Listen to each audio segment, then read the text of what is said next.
Vamos? Estamos no ar com mais um podcast, o Aprovação Cast, o podcast do Colégio Galileu. Esse é o nosso terceiro episódio, eu sou Tainá Borges e hoje nós vamos receber a nossa diva, a nossa professora Daniele, professora de Filosofia, de Sociologia e de Projeto de Vida. E hoje ela vai contar tudo pra gente aí da vida dela com o Colégio Galileu e um pouquinho mais. Seja muito bem-vinda, Dani. Eu tô muito feliz pelo convite. Eu acho, assim, engrandecedor, assim, para esse momento. Primeiro porque eu tô diante de uma ex-aluna maravilhosa, né? Então, isso já repercute um pouco do trabalho que a gente faz, né? Na escola e, assim, ver sua evolução, agora na mídia. E eu gosto muito, me identifico muito, assim, com essa coisa da cybercultura. E eu fico muito lisonjeada pelo convite, a presteza de estar aqui, né? Nesse momento tão especial, que eu acho que não é só para mim, mas para você também, para a instituição, né? Como um todo, porque nós somos, em parte, a identidade do Galileu, né? Eu como professora e você como ex-aluna e agora professora também, nesse retorno, assim, maravilhoso, né? Então, é incrível. Fico muito feliz mesmo por esse momento tá acontecendo. Não é isso, a gente tem uma história, né? A gente tem uma história, a gente vai chegar nela. E assim, é uma honra sempre entrevistar quem foi meu professor, porque eu acho que todos vocês fizeram parte, assim, do que eu sou hoje e da minha história. Mas para começar falando de você, chega a me arrepiar aqui, viu, gente? De verdade. O que te motivou a escolher a filosofia? Olha, eu acho que você vai se surpreender agora com minha resposta. Porque, na verdade, o meu primeiro vestibular foi comunicação social. Mentira! Eu sempre falo isso para os alunos, né? Porque, assim, eu sou professora de projeto de vida. Então, essa coisa da indecisão deles por uma carreira, isso também parte eu vivenciei. Porque quando eu fui fazer meu primeiro vestibular, eu estava muito indecisa do que eu queria. Então, eu fui muito pela questão da experiência das pessoas próximas a mim. Então, todo mundo falava na família, você comunica muito bem, você tinha que ser jornalista, você tinha que ter uma vibe nessa área e tal, enfim. Então, a família foi muito me pressionando para esse condicionamento. E aí, verdinha, assim, bem fresca das ideias, e assim, na dúvida, eu falei, não, então é isso aí, eu vou fazer comunicação social. E aí eu fiz o vestibular da UESC para comunicação social, fiz um semestre, mas eu não me identifiquei com o curso. Eu sentia que faltava uma coisa, eu não sei se por minha experiência já docente, porque eu, diferente de outras pessoas, eu fiz 2 ensino médios. Eu escolhi fazer isso, né? Então, eu fiz uma formação científica geral, porque eu estava pensando no vestibular, mas eu também queria uma profissão. E aí, eu fui para o magistério. Então, eu estudava de manhã e estudava de noite. E aí, eu tinha essa pegada já da vocação, eu acho que era um chamado mesmo, né? Porque o magistério trouxe isso para minha vida. E aí, quando eu fiz o vestibular da comunicação social, eu senti que ficou faltando essa coisa, né, da ensinagem. E aí eu falei, não, é isso que eu quero. E já na UESC, eu tive a oportunidade de fazer uma oficina com o professor Sávio Rosa, de filosofia grega antiga, o trágico, né? Enfim, as tragédias, ele gostava muito. E eu me identifiquei muito com a filosofia, a partir disso, né, dessa vivência. Eu falei, não, eu quero fazer filosofia.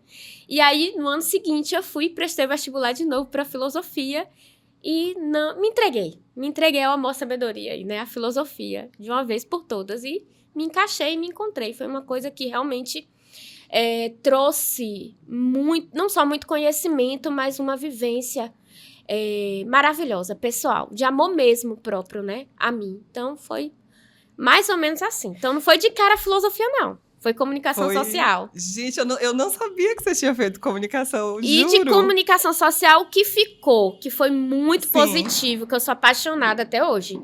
Fotografia. As disciplinas que eu fiz de fotografia. Então, eu acompanho no seu Insta. Então, eu adoro fotografia, eu sou apaixonada por fotografia. E aí, durante a pandemia, eu acho que isso voltou, em parte. Isso foi um instrumento, essa formação inicial, pouca que eu tive de comunicação, para que a gente conseguisse, para que eu conseguisse ministrar minhas aulas virtuais. Você fez quantos semestres de comunicação? Na verdade, eu cheguei a terminar o 2º semestre de comunicação social. Mas, assim, eu sempre fui muito curiosa, né? Então, eu estava muito atenta aos eventos. Eu participava de grupo de pesquisa. Enfim, tava muito curiosa mesmo. Fazia as leituras. E aí, conversava com aquele professor. Nem era meu professor ainda do curso, mas a gente conversava muito, enfim. Visitava os laboratórios. Eu achava aquilo fantástico, É fantástico, né? Eu sou não, apaixonada. comunicação social, para mim, a vivência nos laboratórios é outra, é incrível, né? Então... E foi um momento também de divisor de águas na comunicação social, porque era um curso recém, né, adquirido pela universidade, né? Sim. Estava num processo de desenvolvimento ainda. Enfim, mas foi muito boa a vivência, né? E pra gente continuar nesse... Você, então, escolheu a filosofia, fez ali... E como é que começou a sua história com o Galileu? Você estava me relatando aqui, não lembro exatamente o ano, mas como é que começou a sua história? Então, outra coisa assim, interessantíssima. Por quê? Porque existe um carinho aí, né? Com a instituição desde que eu era estudante do ensino médio. Meus alunos, eles sabem. Eu não sei se eu cheguei a contar para você, mas eu acho que não cheguei a contar para sua turma, em especial, quando você foi minha aluna. Mas, assim, meu sonho de adolescente era estudar no Galileu. Eu sempre quis estudar no Galileu. E aí, eu estudava numa instituição na minha cidade, porque eu não sou de Itabuna, eu sou de Bicaraí. E havia, na verdade, a possibilidade de você ingressar no Galileu por bolsa. E eu consegui uma bolsa para estudar no Galileu. E havia uma cultura, né, que eu acho que é uma cultura das microcidades aqui da região, sim, da gente vir para o polo de Itabuna estudar, e o Galileu era uma referência, né?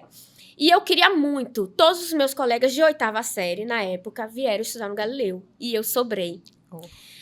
Por quê? Primeiro porque a gente não tinha... Meu pai não tinha ainda uma estrutura financeira, né? E eu ainda tinha uma irmã que estava na escola e que merecia a atenção deles também. E na época que eu estudava lá, não tinha esse transporte para os estudantes, que hoje a gente tem esse recurso, sim, né? Que muitas prefeituras mantêm. E aí, meu pai não tinha condição. Eu sinto que cortou o coração dele, não consegui me manter vindo para Itabuna todos os dias. E aí, eu acabei optando por estudar lá. E aí, ficou esse sentimento, essa lacuna, né? E eu falei assim, não, mas eu tenho que seguir. Todos os meus colegas vieram estudar no Galileu e eu fiquei lá, em Bicaraí. Estudei lá o ensino médio. E aí, nessas circunstâncias que eu fiz os 2 ensinos médios, né? Um profissional e o outro científico. Enfim, e aí ficou essa ferida aberta. E aí, anos depois, eu, na verdade, fui convidada a fazer um teste na instituição pela falecida professora Cornélia, né? E eu fui fazer... Ela me conhecia de nome na UESC. Sim. Né? Ela me conhecia de nome e tal, e eu tinha uma vibe muito peculiar na pesquisa, né, em educação e filosofia. Já tinha uma trajetória acadêmica na UESC, e aí a escola estava precisando de um professor de filosofia, e ela me chamou para uma entrevista. Me convidou para uma entrevista e eu fui. Menina, foi muito engraçado. Nossa, foi muito engraçado, porque assim, eu cheguei na sala dela, e ela olhou assim pra mim, ela não acreditava que eu era... Uma menina. Exatamente, que eu era aquela Daniele. E aí ela olhou assim pra mim, juro pra você, ela não botou muita fé, não. Ela olhou assim pra mim, ela falou assim, a gente vai fazer um teste aí, de 1 semana, mas vamos ver. Não me deu certeza de nada. Enfim, eu acho que na cabeça dela passou assim, ela não vai resistir um dia de sala de aula, porque muito jovem, né? Ela me achava muito imatura. Enfim. E aí eu fiz o teste de 1 semana. Não saí mais. E aí já é mais de uma década, né? Na escola. Né? Enfim, e muita experiência mesmo. Sim. Eu acredito. Eu passei por muitas outras instituições, né?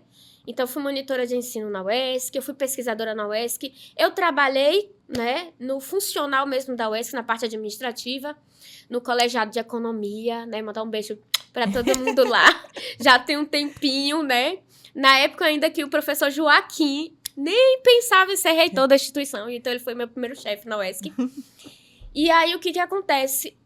Eu passei por muitas instituições. Então, eu dei aula também no Instituto de Teologia de Ilhéus, vinculado ao Vaticano, que foi uma parte muito importante da minha experiência profissional. Enfim, eu já fiz muita coisa. Eu já dei aula para estudantes de alfabetização. Foi outra experiência também, muito legal. Enfim, e aí acabou que, para mim, a vivência no Galileu, ela tem um peso muito especial. Por quê? Porque eu realmente me encontrei no ensino médio. Eu gosto de dar aula no ensino superior, é uma vivência. Sim. Eu gosto de dar aula no fundamental, é uma vivência.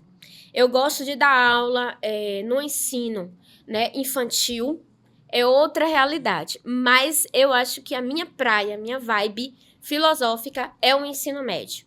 Por quê? Porque eu penso que eles estão num processo de descoberta, de construção de identidade, de autoconhecimento. E, para mim, esse é o cerne da filosofia. Para mim, a filosofia de verdade, ela começa não com os pré-socráticos, ela começa com Sócrates. E ele vai lá para essa coisa do conhece-te a ti mesmo. E eu acho que o adolescente, ele é esse indivíduo pulsante. E eu me encontrei nessas realidades identitárias dos alunos. Então, eu me encaixei nessa realidade do ensino médio, né? Gosto de toda gente, pelo amor de Deus. Me perdoe, eu gosto de todos vocês. Mas tem ali aquele... e também tem esse lado, né, que eu sempre falo com os alunos, de ter a oportunidade de viver com os meus alunos uma adolescência perdida. Porque na época que era para mim ser adolescente, eu amadureci. Então, eu atropelei muitas coisas, né, por questões pessoais, enfim, condições de vida. E aí, a oportunidade de estar nesse processo de ensinagem com os alunos adolescentes me faz ter essa vivência também, repercute dentro de mim essa coisa da adolescência perdida. Isso é legal. Eu acho que você agora desbloqueou, eu acho que eu sou professora, porque eu gosto de continuar sendo adolescente sempre. E quando você falou, quando você entrou no Galileu, você era uma menina, quando você foi minha professora, você era uma menina, você era muito novinha, eu lembro disso. Eu estava, acho que no primeiro ano, eu tinha 15 anos. E você marcou minha vida como professora, porque a gente lembra, né, até hoje, a escola sempre teve o projeto ali do teatro, e aí no primeiro ano eu participei, no segundo também, e fora disso da escola eu fui fazer teatro fora e combinou com o assunto da sala de aula, que foi Antígona, né, a tragédia. Sim. E eu interpretei esse papel no teatro, a gente ganhou um prêmio municipal no Centro de Cultura. Era o Festival Firmino Alves, né? Exatamente, de teatro. E o que eu acho, né? Eu acho que eu fui, para minha experiência com o ensino médio, eu acho que o Galileu me deu muitas vertentes, muitas oportunidades. Eu agradeço demais ao professor Naldo. Beijo. A professora Cornélia, a falecida Cornélia, que me ensinou incrivelmente muitas coisas, né? Eu sou de uma pedagogia do amor, dos afetos, de Paulo Freire. Então, eu gosto muito dessa vibe. E eu falo para todo mundo, se eu não tivesse a liberdade de ser como professora e ser humano, no Galileu, talvez eu não estivesse tanto tempo na casa. Então, eu me sinto intelectualmente muito livre, né, para trabalhar com os meus alunos e criar também, porque eu acho que o processo de ensinagem é também um processo de retorno de aprendizado, como Paulo Freire fala.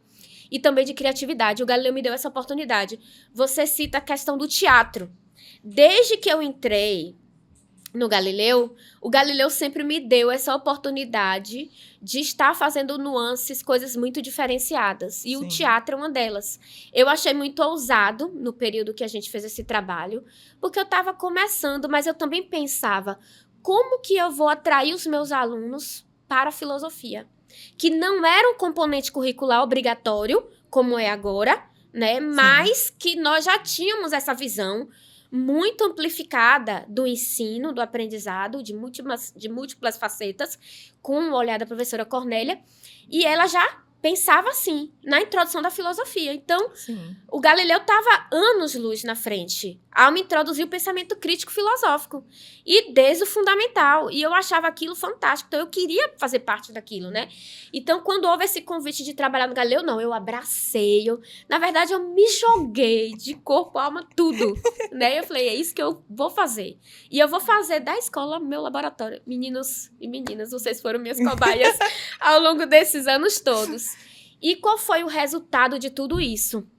Além de ter essa formação em filosofia, durante a pandemia, eu concluí também na UESC História.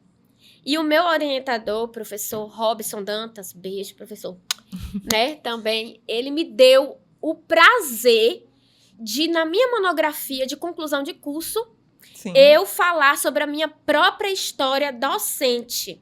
Poxa. E por quê? Porque dentro da academia repercute muito a minha metodologia de ensino, que é uma coisa autoral, né? Então, durante esse meu processo no ensino médio no Galileu, eu criei múltiplas atividades avaliativas para a própria disciplina, mas também formas de ensinar a filosofia.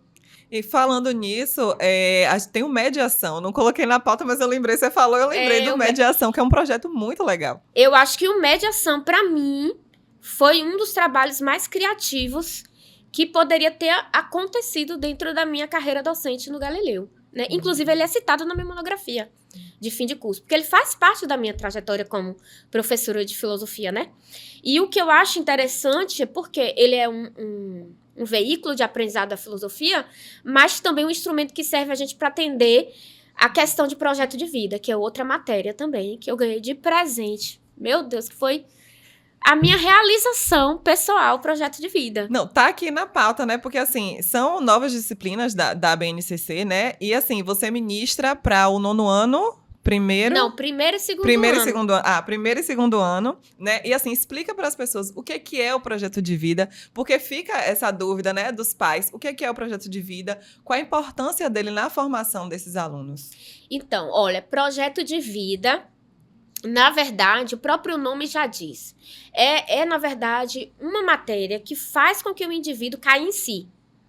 Porque a ideia é que o estudante ele pense sobre si, sobre o que ele vai se tornar, né, no futuro. Então, você tem uma pauta dentro dessa disciplina que é de discussão da própria existência, das relações pessoais, né, da questão do amor próprio, da vivência dele com ele mesmo, essa busca por identidade, mas também o mais importante, que é você pensar na sua graduação, você pensar no seu futuro profissional. Então, projeto de vida, tem muita gente que não sabe, mas projeto de vida, ela nasce dentro de uma proposta filosófica. Então, quando se escreve a nova reforma do ensino médio, muitos desses reformistas, eles são filósofos. E o que eles pensam? Esse indivíduo ele não pode sair do ensino médio sem saber o que é amor, empatia, sem saber uma proposta de futuro, né? Sem saber socializar, interagir com o mundo e ter essa preocupação com a cidadania. Então, esses filósofos que fizeram a escritura, né, desse novo documento do ensino médio, da reforma do ensino médio, eles pensaram em algo sartreano. Projeto de vida é uma disciplina que nasce de um filósofo, que é o Jean-Paul Sartre. E o Jean-Paul Sartre, ele diz: todo ser humano é um projeto em andamento. Todo ser humano, ele precisa se elaborar. Então, nós somos frutos, segundo Sartre, de nossas escolhas. Então, a proposta de introdução da disciplina, né, no ensino médio é para, de alguma forma, conduzir esse indivíduo a fazer boas escolhas. Para o presente, para o futuro, enfim, que é formidável, né? Porque você imagina, eu tô numa instituição, eu tô aprendendo matemática, química, física, mas eu tô aprendendo, né, a ser humano e ter uma carreira, né? Porque ele sai cheio de dúvidas. É medicina que eu quero fazer? É direito? É história? Eu quero ser biólogo? Enfim. Então, essa matéria ela ajuda muito o indivíduo a pensar no propósito, numa meta, né? E eu falei de Sartre, mas eu gosto muito também de uma passagem de Alice no País das Maravilhas, né? Onde o coelho fala para ela muito perdida, muito contundida, assim, quando ela chega no País das Maravilhas e ele pergunta: menina, você vai para onde? Né? E ela responde assim: eu não sei para onde eu vou. E aí o coelho fala assim: olha, para quem não sabe o caminho, qualquer caminho serve, né? Então, eu vou e volto nessas alegorias, né? Eu tô lá no pensamento de Sartre, mas eu gosto muito do usual, porque muitos estudantes já leram Alice no País das Maravilhas e tem pura filosofia ali, né? Enfim, então, Projeto de vida é uma disciplina que a ideia é fazer com que esse indivíduo, ele se compreenda, Sim. ele pense no futuro, ele veja o que ele está sendo no presente, né? Que ele possa pensar no que é uma vida universitária também, né? Porque uma coisa é você estar vivendo o ensino médio, outra coisa é você sair muito fresco, sem experiência nenhuma e cair de paraquedas na universidade. Então, muitos alunos que já fizeram essa matéria comigo e que hoje estão na universidade, eles falam, professora, como foi importante o projeto de vida. E às vezes ela é julgada, é uma disciplina que é julgada, né? Mas assim, a gente sabe da importância que é para os adolescentes. É importante porque, imagina, você ter a oportunidade de conversar francamente sobre questões assim, relacionadas à família, sobre questões relacionadas ao amor, sobre questões relacionadas à sociedade, né, à competitividade, à ideia de felicidade, porque projeto de vida também perpassa todas essas discussões. Arrasou. Agora, assim, quebrando um pouquinho aí esse gelo, eu queria saber de onde é que veio esse apelido, o Diva. Porque não é... professora... Quem é a professora Daniele? Não, é Diva. Então, você sabe que eu escuto pouquíssimo meu nome. Pouco meu nome no ambiente escolar do Galileu. É assim... É raro, é muito raro, assim, na escola é muito raro ouvir Daniele. E até estranho quando alguém fala Dani, Daniele, né? Enfim, e eu acho que já é uma tradição de professores carismáticos, né? Sim. O aluno apelidar. E eu acho que também nessa questão de cursinho, né? Quando o professor cai no cursinho, tem que ter um apelido, tem que ter um apelido. E, na verdade, foi resenha. Diva foi resenha, né? Foi uma resenha, uma brincadeira que os alunos fizeram. Eu lembro de uma aluna da turma que me deu esse apelido, que é Flora. Hoje ela é médica, né? Enfim, beijo, viu, Flora? E psiquiatra, se eu não me engano. Ela se especializou em psiquiatria. Mas... Eu lembro que foi da turma dela, de Flora, que surgiu essa brincadeira do Diva. Só que assim, foi uma resenha que aconteceu, mas depois eles foram explicando. Eles começaram a me chamar de Diva. Sim. E pegou isso pegou. E aí depois eles foram me explicar o porquê de Diva. Porque eles achavam assim, incomum, que eu tivesse esse perfil como professora de filosofia. E eles achavam assim que eu era uma mulher muito esclarecida, que eu tinha muita cultura. Então eu era realmente uma diva. Nesse sentido da intelectualidade, não era da estética, é da intelectualidade. Então eles achavam assim, fabuloso, deslumbrante, que eles tinham essa oportunidade de estar conversando com uma pessoa de leitura, né? Uma pessoa esclarecida, que eles conseguiam conversar sobre diferentes pautas, sobre diferentes assuntos. E aí acabou ficando. Dessa brincadeira, ficou diva e diva e diva. E me fizeram tatuar no braço. Sério? Né? Eu tenho uma tatuagem e aí marcou. Minha única tatuagem é diva. É Diva. Agora eu tenho que colocar no meu nome oficial, né? Daniela é Diva. Diva. Agora, quando a gente fala, né, de filosofia, de sociologia, aí alguns alunos ainda têm isso. Eu não vou aplicar no meu dia a dia, né? Como é que você mostra aos alunos que é uma coisa que está presente no dia a dia de todo mundo, né?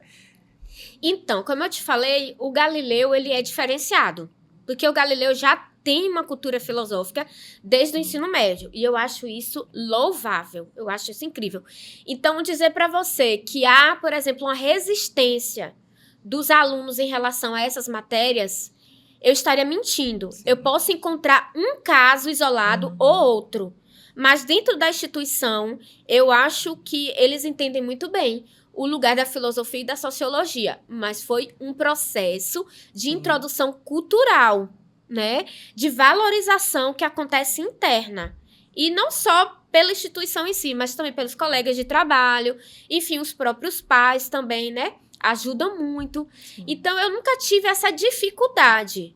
A minha dificuldade em administrar as matérias, né, filosofia e sociologia, era assim, como que eu ia fazer para que essas disciplinas não se tornem mais disciplinas, tipo assim, como um peso, Sim. né? Porque a gente sabe que existe uma carga horária, A gente sabe que existem avaliações e tudo isso pesa. E a gente sabe que existe, por exemplo, várias outras disciplinas. Então, eu pensei muito assim, pensava muito como professora no Galileu de Filosofia e Sociologia, e como eu ia fazer para tornar essas disciplinas não leves, mas divertidas, mais atraentes. Então, a minha maior dificuldade pedagógica foi essa. E que acabou não sendo uma dificuldade, porque, como eu falei, eu sempre tive muita liberdade para trabalhar, né? Então, sempre confiaram muito no meu trabalho, enquanto docente. E aí, eu dei vazão a essa criatividade. Então, foi a questão do projeto do teatro, que começamos assim. Eu sempre trabalhei também de modo interdisciplinar com outras matérias, como espanhol. A gente fez por muito tempo na escola, né? A sua turma, acho que deve lembrar. Eu acho que eu tô Você lembrando. deve lembrar que houve um projeto de Feira das Nações. Sim. Em que cada sala pegava um país, né, de língua espanhola ou inglesa, porque a gente também fazia com professor de inglês, e vinha a parte de sociologia e de filosofia, que é uma parte cultural. E aí a gente fazia isso, né? Eu não esqueço, eu fiquei com o Paraguai, gente. Isso tem mais de 15 anos. Então, a Feira das Nações e o projeto do teatro, que eu achei que foi muito ousado. Por muito tempo era filosofia e sociologia, e a gente levava vocês para o Centro de Cultura do Nias Filho, e sempre fazendo adaptações. Sim. Você lembra que a sua turma foi a primeira, porque a gente trabalhou tragédia grega, Antígona. E depois eu enveredei para o campo da adaptação dos musicais. E aí a gente começou a fazer a adaptação dos musicais. Fizemos Nine, fizemos Moulin Rouge. E foi uma coisa assim estrondosa. E a grande preocupação da instituição era: como que a gente vai controlar isso? Porque quando a gente lançava os temas, não eram só os pais que queriam assistir. Itabuna queria assistir. E aí como é que você vai conter isso, né, no Centro de Cultura? Porque era uma coisa interna da escola, mas era tão grandioso, né, porque envolvia o teatro, envolvia a dança, enfim, arte, né? Então, a filosofia sempre tá andando assim, a sociologia também com a arte. E é isso, né? Muitas coisas a gente desenvolveu. Você fala do teatro, a Feira das Nações, olha quantos projetos. Feira das Nações, depois o projeto dos musicais, depois fizemos no Galileu, mais recente é uma mediação, né? Sim. Que é essa relação da filosofia com a medicina, mas também que envolve outras áreas adjacentes, porque a gente tem que atender as necessidades de todo mundo. E nem todo mundo vai querer seguir o campo da medicina. Então, eles vão aí tendo essa experiência praticamente de metodologia ativa, né?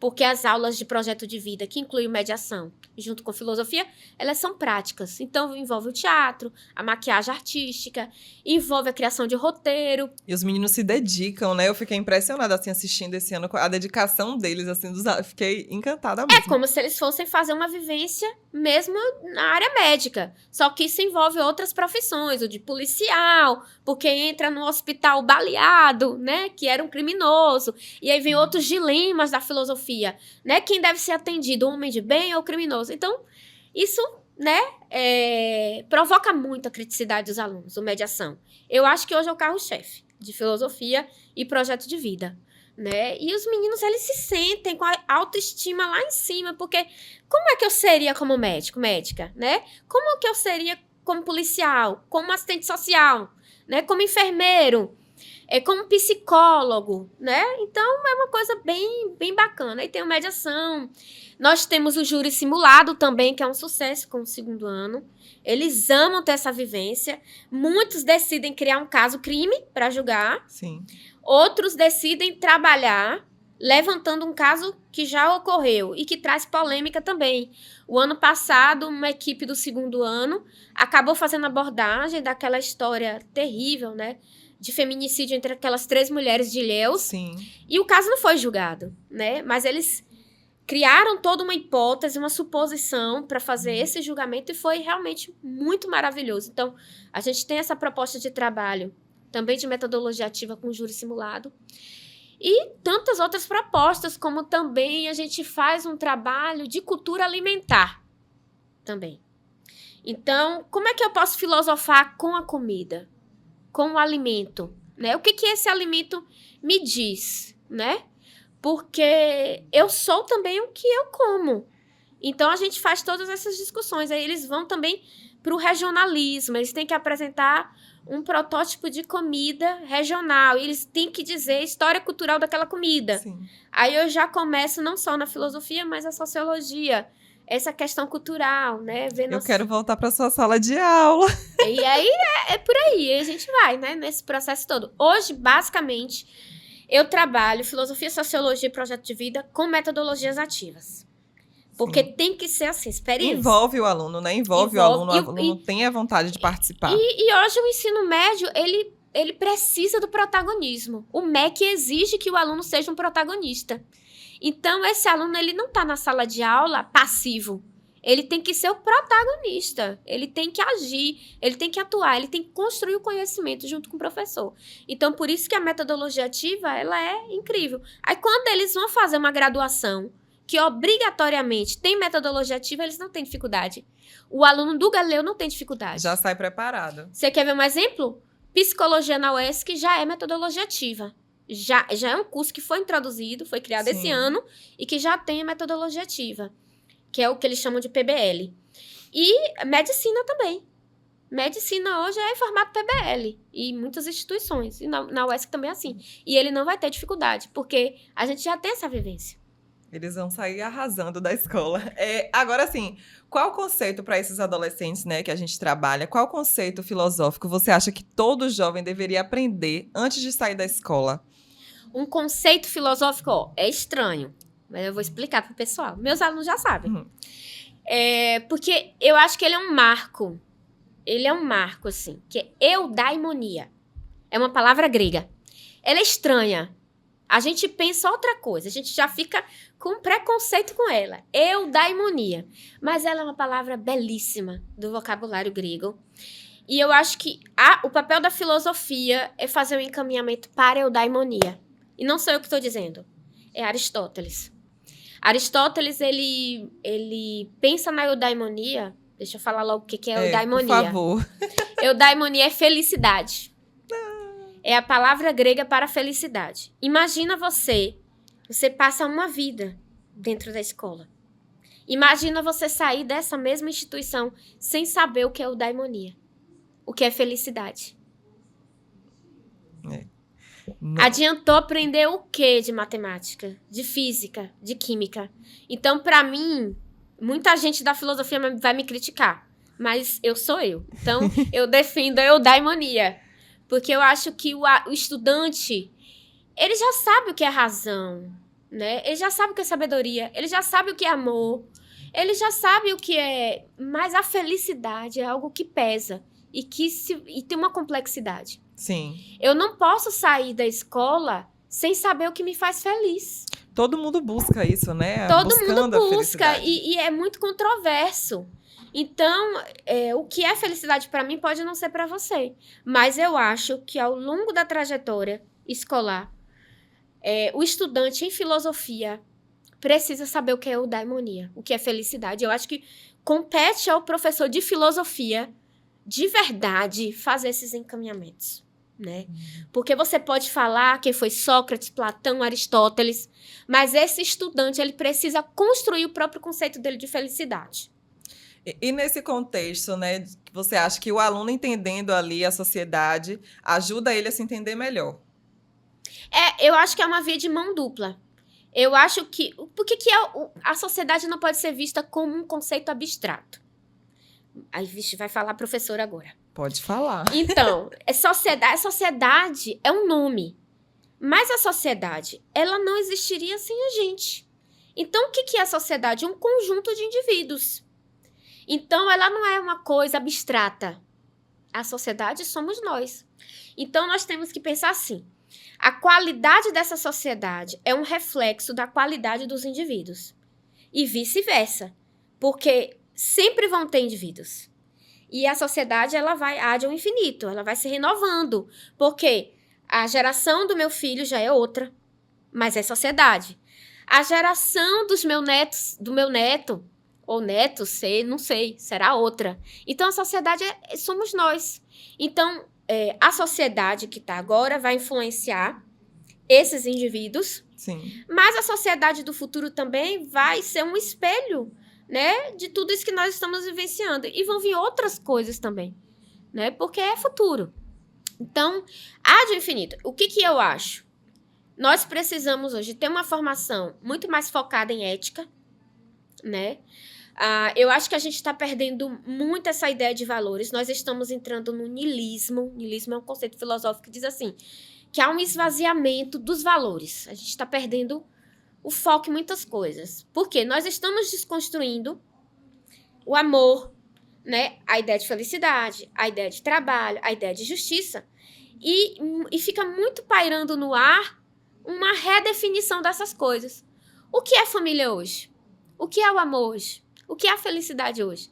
Então, eu acho que esse contexto que nós estamos precisa ser reflexivo, mas precisa estar dentro de uma pauta ética, porque senão a gente não vai ter civilidade. A gente vai se perder nesse processo de sociedade, né? Sociedade é todo acordo, né, que é selado entre os indivíduos, um acordo de paz, de preferência, né, para que a gente tenha harmonia. Mas o fato é que nós somos essa sociedade. E aí, o que nós somos em termos de cultura, em termos de ética, em termos de temperamento, né? Você me fez refletir muito aqui agora. Você viajou. Viajei mesmo, gente. E quando a gente continua falando, né, nessas novas gerações, futuras gerações, você acha que esses jovens, os nossos, né, estudantes e adolescentes, eles estão mais ansiosos em relação ao futuro? Como é que a gente, enquanto a escola, pode ajudar nesse processo? Porque eles estão mais ansiosos, o que eles querem, e quais são os erros que eles cometem, assim, nessa formação? Eu vou fazer vestibular para isso porque eu quero isso, e quando chega lá, não era aquilo que ele queria, porque ele não teve projeto de vida na escola. O que eu acho?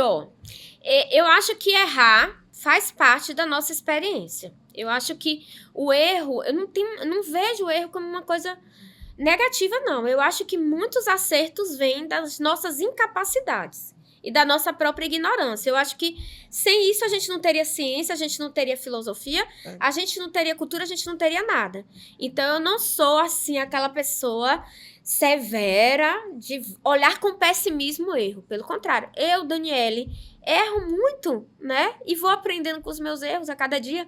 Então, assim, eu acho que faz parte da nossa evolução. A gente errar e tentar de novo, experienciar uma outra coisa.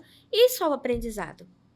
E eu não acho que eles erram. Eu acho que muitas vezes eles estão sobrecarregados de muitas coisas. E aí não é o erro. Aí nós temos outro problema, que é a dúvida. O problema não está no erro do adolescente. O problema está em muitas coisas que ele tem na mente, né, no seu comportamento também, e que faz ele ter dúvidas constantes. E aí, quem tem muitas dúvidas vai ficar o quê? Desorientado, desnorteado. Então, você perde muito foco, né? Agora, como é que a gente esclarece uma dúvida? Conhecimento. Buscando conhecimento. Sim.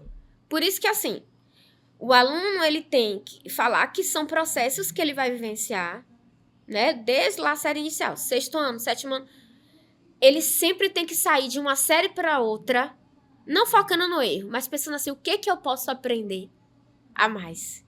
Que pode garantir, né, o meu conhecimento, para que eu não fique com dúvidas.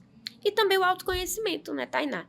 Eu acho que um estudante, ele precisa olhar para dentro. Se autoconhecer. Se autoconhecer. Nós temos um mundo, esse mundo é um mundo pautado na cultura do espetáculo, e que tudo é o outro, tudo é mídia, a mídia é legal, eu sou defensora da mídia, mas muitas vezes isso causa a dúvida, causa uma perturbação emocional e mental.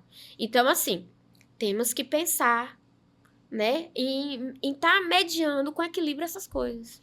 Falando nisso, falando em mídia, em redes sociais, a gente tem muitas opiniões, né, prontas o tempo inteiro ali. E qual é o papel da filosofia e da sociologia na formação do pensamento crítico? E quando a gente fala, né, do pensamento crítico, como é que a gente ensina esses alunos a questionar sem perder o respeito e a empatia? Porque nas redes sociais, infelizmente, hoje tem muitas pessoas que esqueceram que o respeito existe, que a empatia também existe. Então, como é que a gente pode ajudar esses alunos? O que eu penso, ó? Eu penso muito num filósofo chamado Pierre Levy, que você é comunicóloga, você conhece. Ele é o pai, ele é o filósofo pai da área do jornalismo e da comunicação social. E ele é um entusiasta, né, da cybercultura, que é toda essa cultura criada em rede, internet. Então, ele escreve um best-seller chamado Cybercultura, e nesse livro ele defende, não é? Ele defende piamente que a internet vai tornar a gente mais inteligente. Tanto que ele criou o conceito de inteligência coletiva. Porque ele acreditava, né, que havia uma positividade em torno disso. Porque mais interação, mais conhecimento. Então, a gente ia dialogar mais, a gente ia ficar mais capaz. Mal sabia ele. Mas isso não veio com ética. Qual que é o grande problema que você aponta? É que muitas vezes você vai usar as redes sociais, mas você esquece de ter um bom caráter. Você acha que é a palmatória do mundo, ou seja, todo mundo na internet acaba se tornando um juiz da vida alheia, né? E todo mundo quer opinar, muitas vezes sem conhecimento, que é o pré-julgamento, né? E aí a gente tem a ideia do mito da caverna atualizado, né?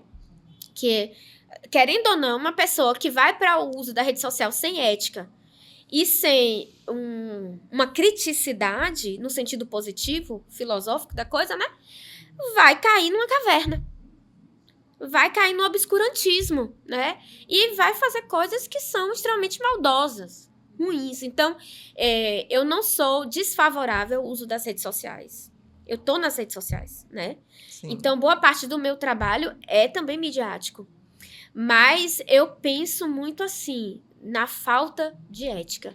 Então, esse estudante, ele pode utilizar as redes sociais da melhor forma possível para criar conhecimento. Nós temos hoje uma cultura de influenciadores que são formidáveis. Mas a gente também tem pessoas que não agregam, né, valores. Então, a gente precisa fazer com que a filosofia ajude esses estudantes a terem esse filtro ético, para que eles possam fazer um bom uso dessas redes sociais, né? E agora uma pergunta que eu sempre gosto de fazer. Tem algum aluno, alguma história triste, alegre, que você tenha lembrado, assim, um aluno que tenha marcado a sua vida, ou alunos, ou uma turma? Nossa, mas nenhum professor gosta de responder isso, porque fala, vou falar de fulano, não vou falar de ciclano. Então, mas são tantos, né? Nossa senhora, são tantos. Outro dia eu fui para uma competição de corrida em Itacaré, olha só. E aí eu fui para essa competição de corrida muito despretensiosamente, né? Porque hoje eu me sinto atleta e eu me reconheço como atleta. E aí tô me interessando por corrida, mas eu ainda não era uma atleta de corrida. Eu não sou uma atleta de corrida, eu sou uma iniciante. E fui arriscar uma corrida em Itacaré. E tô lá no meio da prova, quase concluindo minha prova, e tinha um fotógrafo no meio do caminho. Um fotógrafo profissional para fazer o registro, né? Eles fazem o trabalho deles assim. E aí o menino começou a gritar, diva, fiquei toda desconcertada. Eu não sabia se terminava a minha prova, e ele, olha pra mim, querendo tirar foto, né? E aí fazer o registro do momento. Eu vi as fotos. Querendo fazer o registro do momento, e eu falei, meu Deus, não, porque na camisa da gente não tinha o nome, às vezes tem o nome gravado. Sim. Mas não tinha meu nome. Eu falei, meu Deus, de onde esta criatura tirou? Né? Eu fiquei pensando, na hora eu nem pensei, né, que poderia ser um aluno. E aí passou uns 2, 3 dias e eu fui fazer algumas postagens pessoais das minhas fotografias que eu tirei lá no meu Instagram, e ele tava no meu Instagram. E aí ele me chamou. E ele, eu fiz suas fotos profissionais da corrida de Itacaré. E eu sou seu ex-aluno, eu te gritei, eu te chamei. Aí eu falei, não acredito, não é possível. Aí ele, eu sou hoje professora. Um fotógrafo profissional, trabalho nessa área esportiva. Sim. E tal, e eu fui seu aluno e eu queria, né, falar isso pra ti. Eu fiz aqui todos os registros, ele mandou minhas fotografias. E eu achei tão fofo aquilo. Então, essa é uma situação mais recente, né? Porque foi em novembro. Mas são muitas histórias. Meu Deus do céu, são muitas histórias. Eu já fui consultada por aluna minha, né, médica. Enfim, meu filho também. Meu filho foi meu aluno no Galileu, né? Que foi uma situação meio que delicada. Enfim, não recomendo mulher, minha filha vai ser minha aluna no que vem. Então, não recomendo você, porque ele também é crítico. Sim. E nós tínhamos muitos embates filosóficos em sala de aula, né? Inclusive divisões muito divergentes. Então, os alunos já ficavam assim, eita, agora que vai ter, né? O embate mãe e filho, bora ver quem é que vai ganhar e tal. Enfim, então, eu fui professora do meu filho também no Galileu. E isso foi fantástico em parte, mas delicado em outra parte também. Você, que fez parte da minha trajetória, porque também eu acho que foi incrível tudo que nós construímos em relação à filosofia e teatro. Até hoje eu falo isso, né? Inclusive isso daí vai ser uma parte da minha dissertação de mestrado. Sério? É, porque eu tô trabalhando Antígona, né? Mentira! E eu quero estudar a tragédia grega. Então, tudo isso volta pra minha cabeça, né? Pra minha experiência. Agora, o marco foi o ano passado. Pra mim, pra minha trajetória dentro do Galileu e também pra minha trajetória como profissional da área de filosofia, o marco, pra mim, foi a inserção de Ana Clara Monteiro como ensaísta no maior concurso de ensaios, né? Internacional, que foi promovido pelo Instituto John Locke, na Inglaterra, em parceria com Oxford.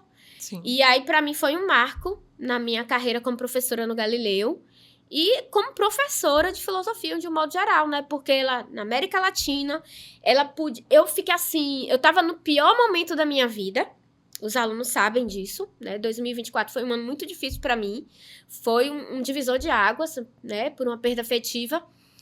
E eu estava despedaçada. E recebo uma ligação de Ana no período de recesso do meio do ano. E ela, professora, senhora, eu sei como a senhora tá partida, mas é meu sonho de vida e eu preciso da senhora. Preciso da senhora bem, intelectualmente bem. E eu escolhi filosofia. Porque nesse concurso, né, da John Locke, o aluno ele pode escolher qualquer matéria para fazer um ensaio de 5 páginas. Só que o concurso todo é em língua inglesa. Então, o aluno ele tem que escrever em língua inglesa, com muita propriedade. E aí, ela fala, professora, eu escolhi filosofia. E eu quero fazer um ensaio em filosofia. E eu acho que nós podemos fazer um trabalho incrível. Eu como sua aluna e a senhora como minha orientadora. Eu só confio na senhora. E ela me manda essa mensagem. Eu fiquei assim, meu Deus. Eu não posso interromper o sonho de alguém. Eu não posso, ajudar. Eu tenho que melhorar, né? Emocionalmente eu tenho que ser forte, eu tenho que fazer alguma coisa. E aí eu falei, não, isso é um chamado. E eu preciso fazer alguma coisa. E aí a gente começou, né, nesses feedbacks, a orientação e tal. Ela é brilhante, enfim. E ela foi. Ela foi uma das finalistas, né? Representando não só a instituição Galileu, mas ela foi representando também a Bahia, a América Latina e a filosofia. E aí a Ana Clara, ela acaba abrindo as portas de uma carreira internacional. Não só para ela, mas para mim também. Sim. E para o pensamento filosófico feminino, porque ela era uma menina ainda, né, pulsante, intelectualmente falando, mas jovem, né? Sim. Então, assim, foi incrível para mim esse reconhecimento internacional, né? E que veio por uma confiança no meu trabalho, porque ela me escolheu. Então, eu falei, eu não posso, nesse momento, falhar com ela. Então, para mim, foi um marco decisivo, assim, na minha trajetória como professora, né? Enfim, mas foram muitos alunos, muitos, mais de uma década na educação, não tem como não. Muita coisa para falar, né? Enfim, muita coisa mesmo, mas essa vivência, assim, foi estonteante para mim. Eu nem consigo imaginar, na verdade. Não, só para você ter uma ideia, que isso reverberou tanto, que vai chegar lá no universo acadêmico, que é meu nicho, que é o ESC, e aí meus professores, né? Professores, mestres, doutores, falaram assim, meu Deus, eu não tô acreditando no seu feito com essa aluna. Que coisa extraordinária. E um detalhe, tem muitos alunos que sempre perguntam assim pra mim, viu, gente? Por que não tem Olimpíada de Filosofia? Por que a gente não participa em Olimpíada de Filosofia? Na verdade, existe a Olimpíada nacional e internacional de filosofia. Só que só pode participar dessas Olimpíadas um aluno que tem fluência em outro idioma. Então, ele tem que... Porque filosofar... Sim. Implica em você filosofar, muitas vezes, na língua do filósofo que você está discorrendo. Então, a gente não tem a gente tem uma cultura filosófica brasileira, Sim. Mas, infelizmente, nós não somos um país de uma cultura de aceitabilidade da filosofia. E isso é muito triste. Muito triste. Nós temos grandes filósofos, né, brasileiros. Inclusive, Farias Brito, né, é um grande filósofo brasileiro. E do Nordeste, inclusive, do Ceará. Né, mas pouco conhecida. Djamila também, Ribeiro. Maravilhosa. Todo mundo conhece ela como feminista, enfim, mas ela é uma grande filósofa brasileira, né? Enfim, a filosofia no Brasil, ela tá muito associada à literatura, eu vejo muito isso, né? Porque um Jorge Amado da vida, ele não deixa de ser filósofo quando ele coloca muito bem os seus personagens, né? Pouca gente sabe disso, mas há uma influência direta de Sartre em Jorge Amado, porque Sartre era amigo pessoal de Jorge Amado e Zélia Gattai. Então, às vezes que Sartre veio ao Brasil, veio para ficar na casa de Jorge Amado. E quando Jorge Amado ia para a França, ficava portada na casa de Jean-Paul Sartre. Então, pouca gente sabe, mas há uma relação direta dessa influência filosófica de Sartre no romance, por exemplo, Gabriela Cravo e Canela. Essa mulher libertária é uma mulher que vem de uma tendência filosófica francesa também, né? Lá da raiz de Sartre, de Simone de Beauvoir, né? Que é uma grande feminista. E tem tudo a ver essa consonância aí. Então, os filósofos brasileiros, eles são escritores de literatura, eles são da cultura pop também. Como que você não vai filosofar a partir de músicas brasileiras? É impossível, né? O bom professor de filosofia vai buscar esse suporte na cultura. Uma letra de uma canção de, por exemplo, Zé Ramalho. Como que eu não vou aproveitar isso na minha sala de aula e criar uma discussão filosófica? Tem que ser assim, né? Gente, isso não é só um podcast, isso é uma aula, eu tô aqui aprendendo, tá? Falando nisso, eu sempre gosto, assim, de perguntar aos professores, porque a gente tá vindo aí, né, recentemente de uma pandemia, e aí tem a questão da dificuldade do professor ali a se adaptar naquele período de pandemia para voltar e dar aula para os alunos, né, as aulas online. Como é que você se comportou nesse período? Você já falou, né, que é uma professora midiática, né? Igual a mim, muito bem. Mas assim, como é que foi esse período de pandemia para você? Então, olha só. O que acontece? Eu tava tendo esse traquejo, né, com as mídias, porque eu tenho um blog, ele é um dos mais visualizados, né, no estado da Bahia. Então, quando saiu essa história de blog, eu fui a primeira a fazer, né, que é filosofiagalileu.blogspot.com. O pessoal quiser ver lá, tem muita coisa lá legal, interessante, né? Tá sem atualizar, mas tem muita coisa rica lá. E aí, eu já tinha esse traquejo, né? Com blog, mas escrevendo, postando coisas, essa coisa. E aí, veio o desafio da pandemia, das aulas virtuais. Eu falei assim, eu acho que eu consigo vencer isso, né? Falei assim, e também eu tinha um compromisso moral, uma responsabilidade social. Por quê? Esse indivíduo que está ali como estudante, é um indivíduo que ele não podia ser largado, né? Então, eu vi aquele processo como um processo também de resgate. Não só de aprendizado, mas de resgate. Então, era um momento de muita insegurança. A gente estava morrendo de medo de adoecer. Nós estávamos não só com medo de adoecer, mas de perder entes queridos e até mesmo de morrer. Então, estava todo mundo muito preocupado com isso, né? Era uma questão assim, não só uma pandemia de uma questão biológica, mas era uma pandemia que vinha na obscuridade emocional. Então, havia um rebote disso que era emocional e havia uma preocupação muito grande minha de pensar assim, eu não quero que os meus alunos, eles adoeçam emocionalmente. Então, eu tenho que ser para eles, continuar sendo virtualmente o que eu sempre fui. Então, a gente acaba perdendo o constrangimento e vai para a virtualidade. E eu também acho que foi um grande marco para o processo de ensinagem da filosofia. porque foi incrível as minhas experiências, né? Porque eu tinha que prender a atenção dos meus alunos. Então, eu fui criando novas metodologias. Eu me lembro que eu dublei artista nessa época. Cia, eu fiz uma performance artística de Cia. E aí eu falei, meu Deus do céu, e bora filosofar, né? Eu me lembro que, sobre as letras de música dela, eu me lembro que foi uma experiência, assim, fantástica, porque eu tinha que, de alguma forma, ter hospitalidade, empatia e acolhimento. Eu não tinha apenas que ensinar um conteúdo específico de um componente curricular da minha matéria, mas eu tinha também uma preocupação humanística, porque eu tinha que, de alguma forma, acalentar as pessoas, né?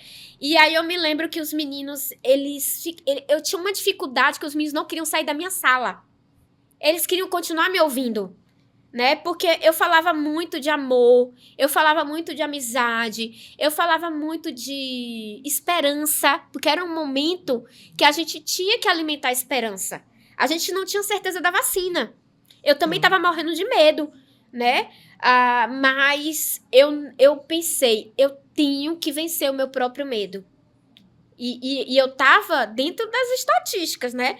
Porque eu tinha um problema que era asma, né? E eu falava, se eu pegar esse vírus, eu vou ser a primeira a ir embora, né? Então eu também tava morrendo de medo, mas eu falava, eu tenho um dever moral de não transparecer isso, eu tenho que esperançar, né? E eu pensei muito em Paulo Freire naquele momento. Eu preciso esperançar, né? Esses meninos e tal, as meninas, enfim. E aí eu fui, e foi um marco. Por quê? Quando eu me dei conta, eu não tava...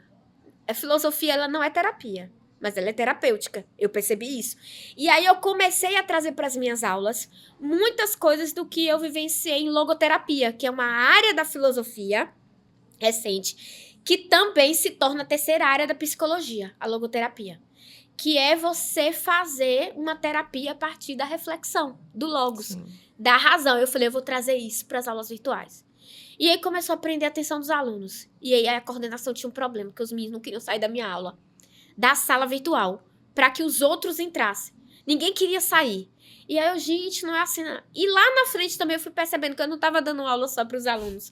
Eu estava dando aula para a família, né? Porque as mães gostavam de ouvir, né? Pais também, avós. E aí foi uma coisa, assim, fantástica, porque foi algo de inteligência social e emocional também para todo mundo, porque me ajudou e ajudou eles também, ajudou a família deles também, e foi uma coisa fantástica. Eu adorei essa parte. Teve muita gente, enquanto colega, que teve trauma da pandemia, das aulas virtuais. Sim. Eu me senti confortável, em parte, porque também a matéria me permitia muito isso, né? A filosofia e a sociologia me colocava muito essa questão da ética, né? De falar sobre esses pontos delicados, enfim, da gente dialogar sobre essas coisas, né? Agora vamos para um bate-bola? Uhum. Um filósofo que todo mundo deveria conhecer. Mas essa é uma colocação muito difícil, porque Um só. O primeiro que vem assim à sua mente. Um filósofo, meu Deus, olha, como eu sou dessa vibe da filosofia, eu sempre falo para os meus alunos, eu não gosto dessa filosofia de gente morta somente. Então, em sala de aula, eu sempre penso como Kant, você não ensina filosofia, você ensina a filosofar. Então, partindo desse pressuposto kantiano, eu sempre penso que a filosofia tem que ser uma coisa viva, né? Ela tem que fazer leituras do nosso tempo presente. Por exemplo, você acha que hoje, se Aristóteles estivesse vivo, ele não ia estar nessa vibe cibernética? Ia estar, né? Então, as nossas questões são muito diferentes das questões de Sócrates, de Platão. Então, podem me crucificar, meus colegas de filosofia, pelo que eu vou falar aqui. Mas eu hoje acho que, por mais que você não tenha acesso, né, à leitura filosófica, que você pense que você não tem acesso à leitura filosófica, você tem. Porque, por exemplo, eu poderia citar um filósofo do estoicismo, mas eu acho que hoje todas as pessoas deveriam conhecer o estoicismo, porque nossa cultura social é uma cultura de pessoas que estão vivenciando dores emocionais.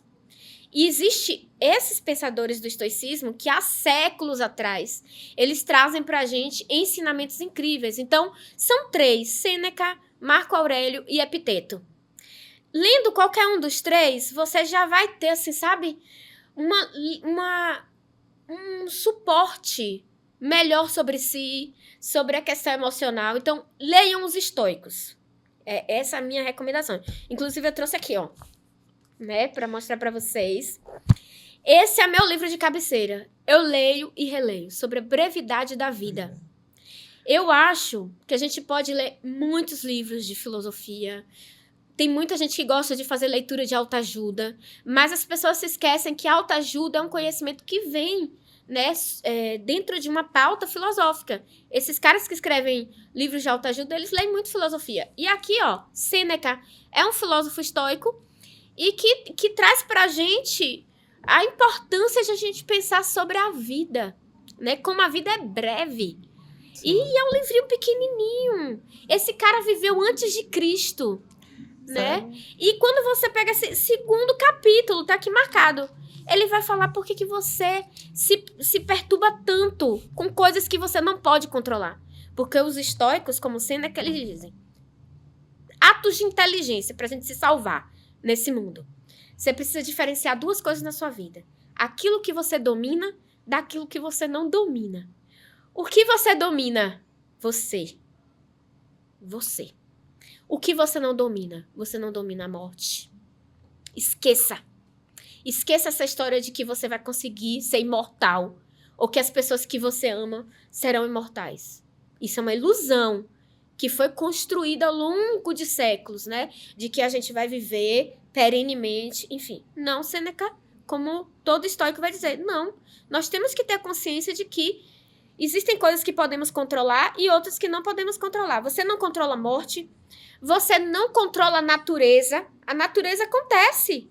É um vírus que pode causar uma pandemia, é uma tsunami, são chuvas que podem acontecer, né? Você não controla a natureza e você não controla as outras pessoas. Principalmente.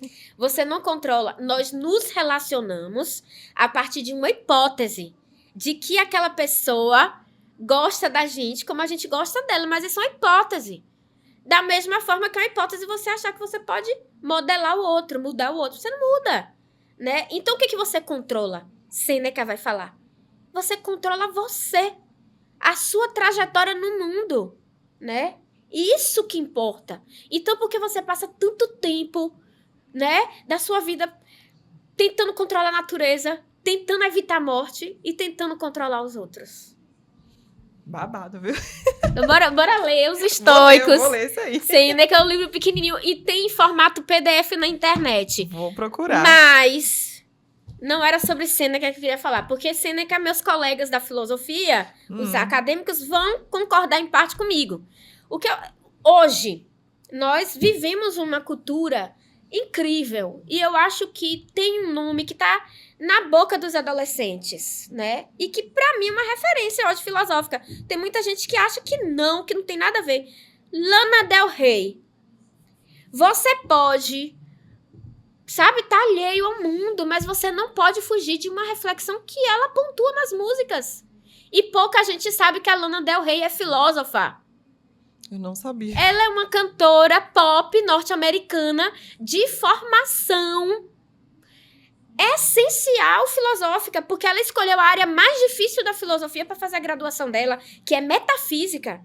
Todo mundo que é da filosofia sabe que é a área mais difícil de se estudar dentro da filosofia. E aí você vê a qualidade musical dela sendo influenciada pela filosofia. Então, por mais que você não tenha acesso a um livro filosófico, você tem acesso à música norte-americana, pop. Eu tô só citando uma, né? A minha professora de filosofia fala sobre Lana Del Rey. É filósofa da cultura pop. E aí pega uma letra da música da mulher. Vai lá, né, filosofar. Então, ponto.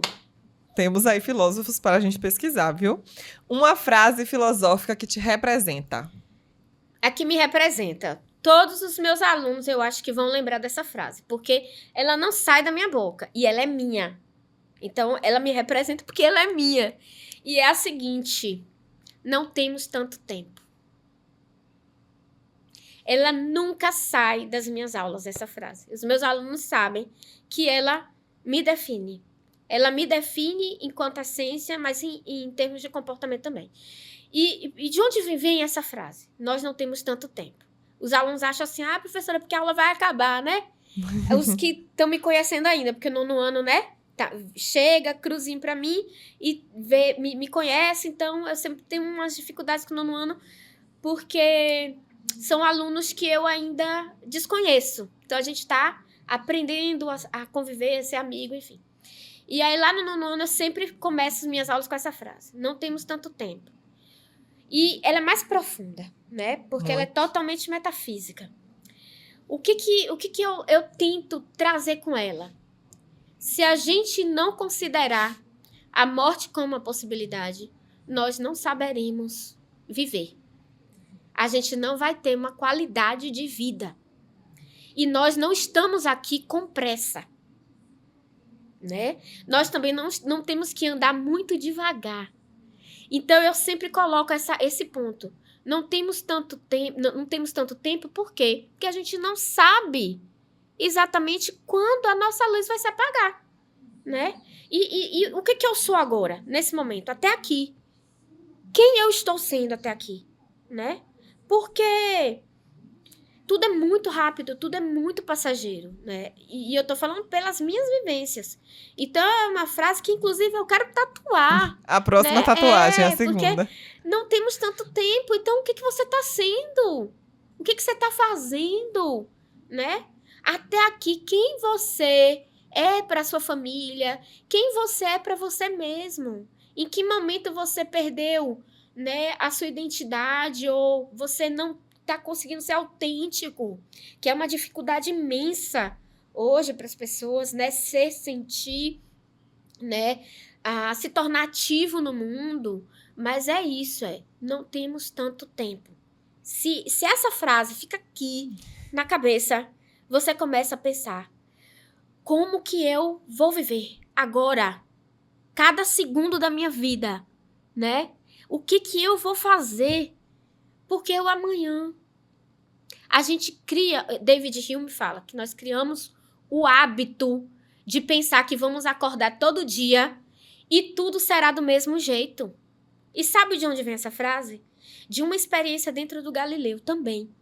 Eu me lembro que eu estava dando uma aula à tarde, minha aula era à tarde, no primeiro ano, e eu senti falta de uma aluna. E eu perguntei por ela. E aí eu não tinha dado aula nesse dia pela manhã, não era meu dia pela manhã, só tarde. E aí os alunos falaram, tia, ela passou mal de manhã, deu uma dor de cabeça e não veio. No dia seguinte, tu acredita que a menina faleceu? Pô. Ela teve um aneurisma. Eu me lembro que eu fiquei chocada, como a turma inteira ficou chocada. E aí eu pensei na efemeridade da vida naquele momento. E o que eu ia fazer daqui pra frente como professora, porque foi impactante para mim como professora. Os colegas também. Sim. E os colegas dela de classe. Você imagina, né? Uma fatalidade. Sim. Aneurisma, né? Como... E uma menina tão jovem. Tão jovem. Então, assim, é isso que eu falo. Não temos tanto tempo. Então, até aqui, você se sente amado? Quem você tá amando? Como que você tá correspondendo à sua vida social? Né? Quem você tá sendo no mundo? Como é essa existência com você? Então, é sobre isso. Eu vou sair daqui com a crise existencial, viu? Ai, meu Deus. É um hábito que te ajuda a pensar melhor. Conversar com os meus alunos. Eu sou viciada nisso. Tem muita gente que fala assim, ficar em silêncio, ouvir música clássica. Não. Conversar. Eu sou uma pessoa tímida, pode não parecer, mas eu sou. Eu sou uma pessoa tímida e eu adquiri fobia social. Você acredita? Sério, não? Eu adquiri fobia social o ano passado. Juro pra você. E aí, o que acontece? Porque quem tem fobia social, eu entendo que é uma pessoa que tem medo de pessoas desconhecidas. É diferente do antissocial, viu, gente? Pelo amor de Deus. São coisas completamente diferentes. Aí você dá aula. Como é que você tá com fobia social? Tô fazendo terapia. Você tem fobia social.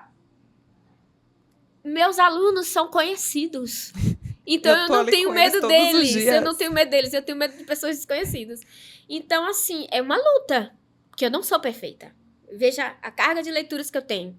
Mas eu não tô resolvida também emocionalmente. Porque a gente também tem que entender as nossas fragilidades, né? E às vezes um trauma faz você desenvolver algumas psicopatologias. E foi o que aconteceu comigo. Um trauma do ano passado acabou me fazendo desenvolver fobia social. E eu tô lidando com isso, né? Então, é isso, né? Essa nuance. Um livro ou um filme que te faz refletir sobre a vida. É esse? Não é esse especificamente. Eu tava até procurando ele para trazer para mostrar. Porque foi um divisor de águas na minha vida. Que é do pai da logoterapia, que é a terceira corrente, né, da psicologia contemporânea hoje. E que é um filósofo, que é o Viktor Frankl. Ele é uma referência, uma sumidade. Escreveu um best-seller, que é esse livro que eu recomendo, que todo mundo precisa ler, que tá na dúvida da existência, desencontrado, chama-se Em Busca de um Sentido. Eu li esse livro e ele mudou a minha vida por completo. Mudou. Porque, assim, a gente acha que a gente não tem sentidos para viver. E quando você começa a ler esse livro e começa a entender o pensamento do Viktor Frankl, a gente começa a perceber que a gente tem muitos motivos para viver, muitos sentidos para viver, né? E ele vai citar a espiritualidade, ele vai citar o amor e ele vai citar o trabalho. Ele diz que são 3 sentidos fundamentais, né? 3 referências. E nós não temos só 3, temos vários. E quando a gente realiza alguns, a gente tem que criar outros e outros e outros. Então é uma obra que eu recomendo, viu, gente? Vocês têm que ler essa obra do Viktor Frankl. E é uma obra que nasce dentro de um contexto muito delicado. Porque ele escreveu esse livro nos campos de concentração. E, se eu não me engano, foi em Auschwitz. Ele foi médico. Ele também, além de filósofo, foi médico, psiquiatra. E ele escreve esse livro a partir dos horrores do nazismo, né? Do que ele vivenciou com esses pacientes que eram judeus e que estavam ali à beira da morte. E aí, a busca do sentido perpassa isso também, porque ele começou a ver que as pessoas que estavam ali aprisionadas, mesmo sabendo que iam ter a sentença definitiva sobre sua morte, ainda queriam viver. Porque pensa bem, aquelas pessoas ali, enclausuradas, elas podiam tirar a própria vida. E aí ele começou a pensar como médico, filósofo, por que eles não tiram uma vida? Eles não tiram, eles não adiantam esse sofrimento, né? E aí ele começou a conversar com essas pessoas. E aí ele começou a perceber esses sentidos comuns. A esperança no amor familiar.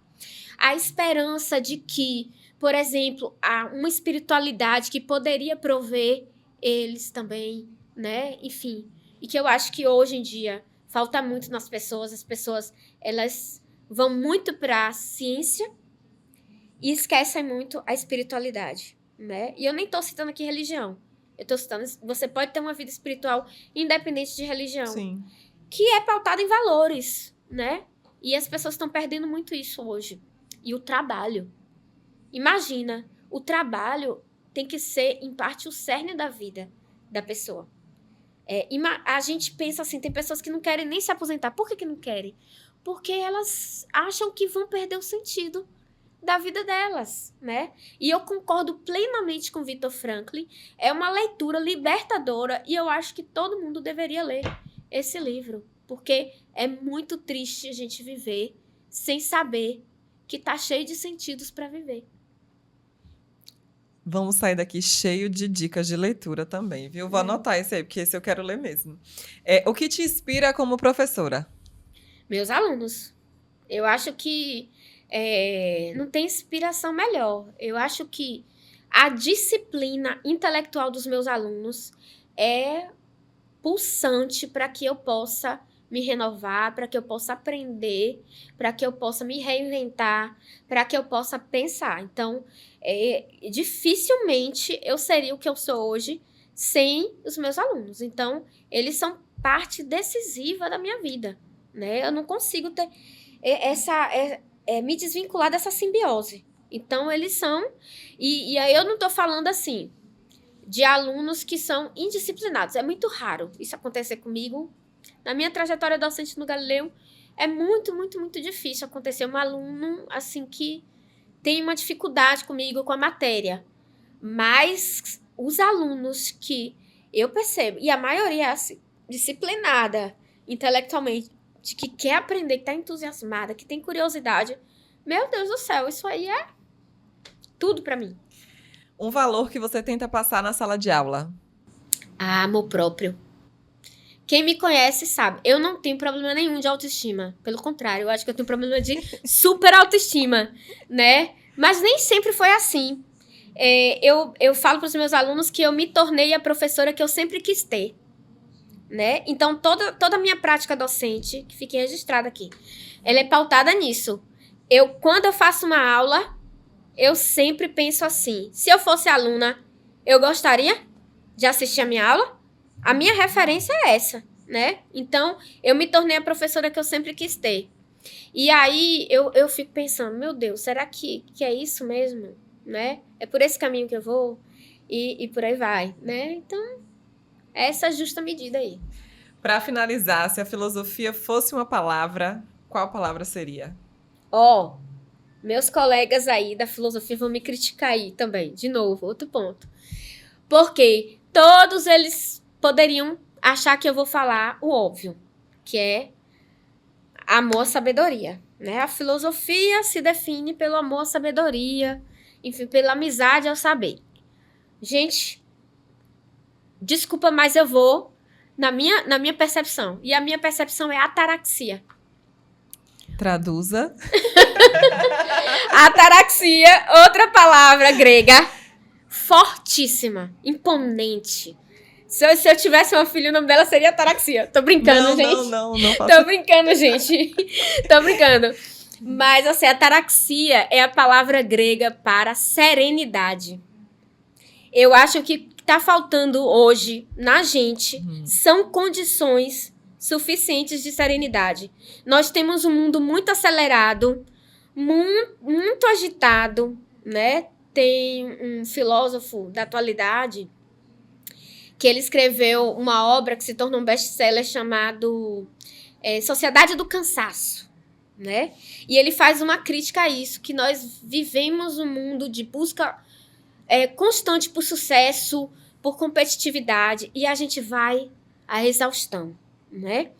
Então, eu penso muito nessa obra, mas eu penso também nos estoicos. Olha os estoicos voltando de novo, Sêneca, né? Enfim, e eles ensinam isso. Esse é um conceito importantíssimo dentro dessa corrente filosófica. Ataraxia significa serenidade, a busca pela serenidade da alma, da paz de espírito, da tranquilidade.